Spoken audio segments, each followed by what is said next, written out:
Au Cameroun, le Parti Peuple Uni pour la rénovation sociale a investi son candidat pour l'élection présidentielle de 2018. Serge Espoir Matomba portera les couleurs de sa formation politique. Le Maroc, préoccupé par la crise dans le Golfe Persique, a offert son bon office pour aider à trouver une solution. Le pays va envoyer des produits alimentaires au Qatar qui fait face à un embargo.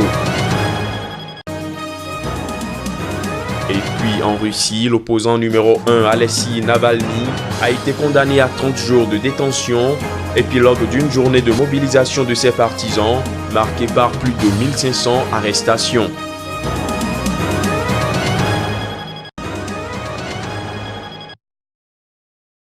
C'est au terme du deuxième congrès ordinaire tenu à Douala au Cameroun par le parti politique PURS, Entendez, Peuple Uni pour la rénovation sociale, que Serge Espoir Matomba, son premier secrétaire, a été désigné ce 10 juin 2017, candidat pour l'élection présidentielle prévue en 2018. Je suis candidat à l'élection présidentielle 2017 ou 2018. J'accepte l'investiture du PURS. Pendant son allocution, le lieu du jour promet d'inviter tous les Camerounais à s'investir dans le processus de changement et de rénovation de l'État. Pour cela, il ambitionne entre autres de construire des routes, de résorber durablement le déficit d'énergie. Enfin, réformer le système éducatif. Lorsque je parle d'éducation, je ne parle pas que de l'éducation scolaire.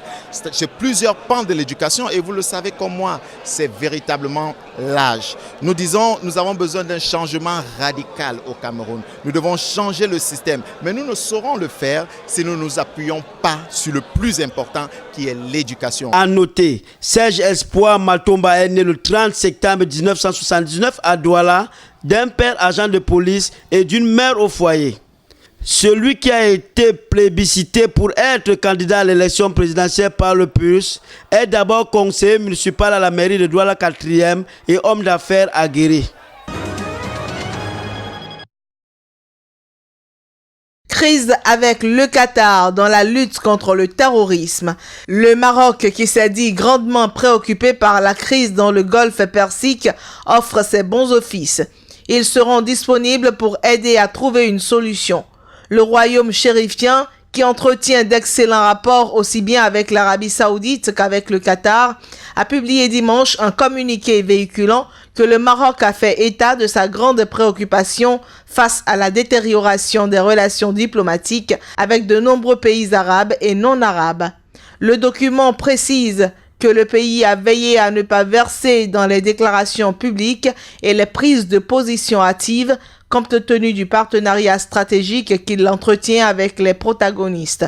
Par ailleurs, le ministre qatari des Affaires étrangères, Mohamed Ben Abdel Rahman Al Thani, a affirmé lundi à Paris que personne ne pouvait dicter la politique étrangère de son pays. Il a dénoncé les mesures iniques et illégales imposées par des pays du Golfe et l'Égypte contre son pays et a assuré que Doha continuerait à privilégier le dialogue bâti sur des fondations claires. Le ministre a expliqué qu'il effectuait une tournée dans les pays alliés et amis qu'il a conduit outre la France au Royaume-Uni et en Allemagne, dont il a salué les efforts pour lever les sanctions illégales imposées au Qatar.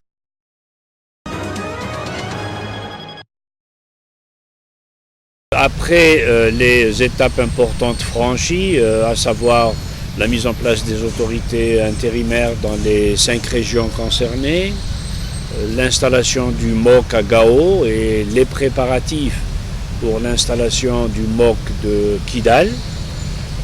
Après également la tenue de la conférence de l'entente nationale, l'adoption par le Parlement de la loi sur la révision constitutionnelle.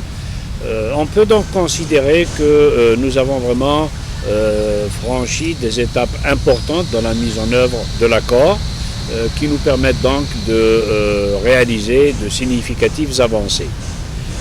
Aujourd'hui, ce qui reste à faire, c'est d'assurer l'effectivité du fonctionnement des autorités intérimaires, d'une part, et d'autre part, de veiller à ce que l'ensemble des mécanismes sécuritaires, les MOC, les mécanismes opérationnels de coordination soient mis en place le plus rapidement possible. Les 2 prochains MOC qui seront installés seront celui de Kidal et de Tombouctou. En ce qui concerne Kidal, les réparatifs sont en place. La MINUSMA a signé un accord avec la CMA concernant la libération du camp 1. Donc maintenant, la MINUSMA va prendre en charge la rénovation, la réhabilitation de cette bâtisse pour la mettre à la disposition des éléments du MOC dès que ceux-ci seront mobilisés.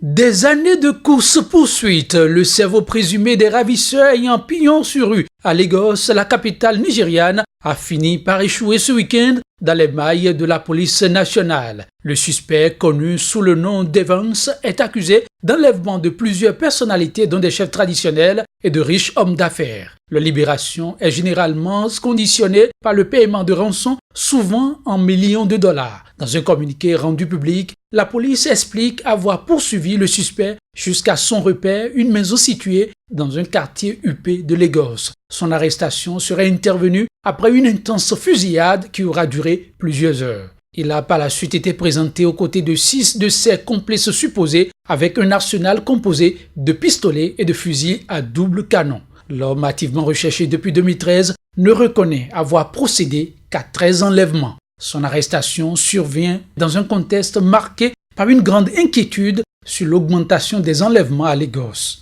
Pour décourager tous ceux qui s'adonnent au phénomène, le gouvernement de l'État de Lagos a annoncé cette année que les ravisseurs, une fois appréhendés, seront systématiquement condamnés à mort.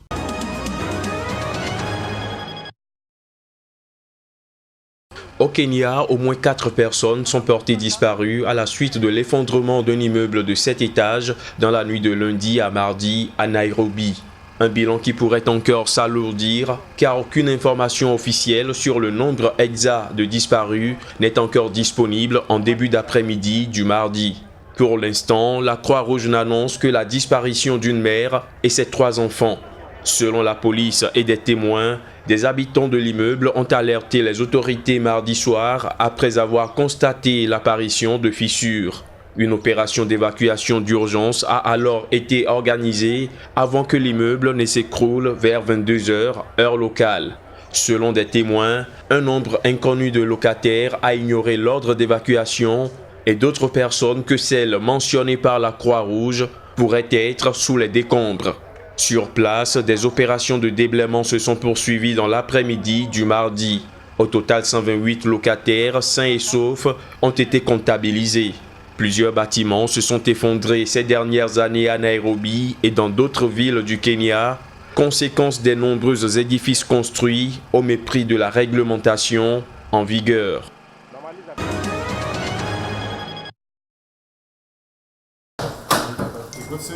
30 jours de détention pour l'opposant numéro 1 au Kremlin. Alexei Navalny a été condamné lundi soir. Épilogue d'une journée de mobilisation de ses partisans marquée par plus de 1500 arrestations dans toute la Russie. Blogueur anticorruption de 41 ans, l'homme a été reconnu coupable par un tribunal de Moscou d'avoir appelé à des manifestations non autorisées dans de nombreuses villes. Tout ce qui nous arrive montre encore que de grands groupes de personnes ne peuvent pas être réprimés. Et le gouvernement ne peut rien faire avec des dizaines de milliers de personnes sortant dans les rues. Nous devons donc continuer à participer aux actions pacifiquement. Mais si nous ne sommes pas autorisés à participer, nous devons quand même continuer, sans attendre d'autorisation. Navalny, qui espère défier Vladimir Poutine lors de la présidentielle de mars, avait été interpellé dès la sortie de son immeuble, alors qu'il se rendait au rassemblement qui devait constituer le point culminant de la journée. Les partisans de l'opposant passent à leur tour ce mardi devant la justice.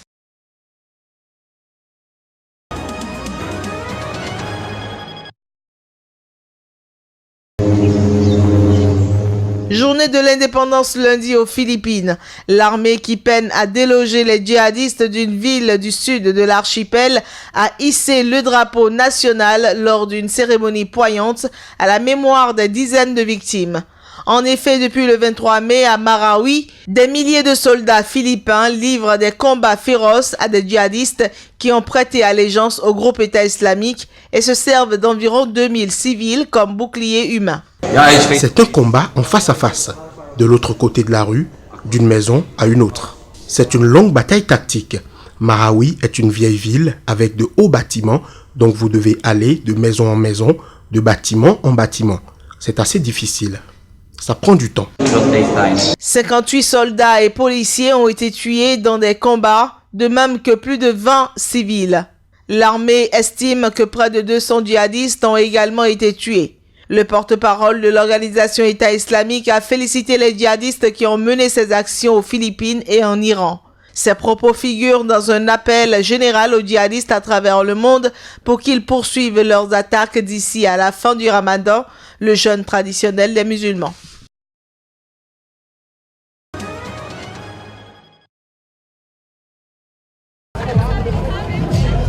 Le président du Brésil s'offusque contre une publication du magazine Veja qui l'accuse d'espionnage et de pression sur la justice.